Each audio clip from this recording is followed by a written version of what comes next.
pubg targets waxyaabo pubg-ga sida gacanka oo kale loogu isticmaalo waxyaabahaas isugiina asxaabta waanu samaynaa anigu imikadana la hadlayo kaasna waan ku dheelayaa balse idinkana waan idin fahansiin doonaa videoyadii soo kooban si aad u samaystaan pubg buttons ama pubg tigers marka waa waxyaabo yar oo sida gacanka loogu ciyaaro pubg-ga oo laga sameeyo biinka bahashan dharka lagu xiirto waxyaabo kale oo fara badan ayaa laga sameeyaa marka asxaabta waan idin leeyahay halkaan ogaada meeshan aan ku jira asxaabi waxa weeyaan meel laba watan FC PS marka ku ciyaaraya laba qof inka ayaan geliya meesha koowaad ee kusuunka pubg waa meesha aan ku taaganahay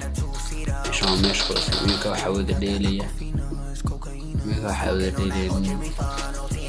ninkaasi ninka la imika wada dheelaya ninka labadan nin baa wada dheelaya asxaabta wada aragtaan marka imika ayaan halkan geliya waxaa kaloo ku cusub asxaabta bartaad aragtaan oo bartaan maanta hore idin soo duubay bartii u afkaayeen ama wadnaha wishbana والسلام عليكم ورحمة الله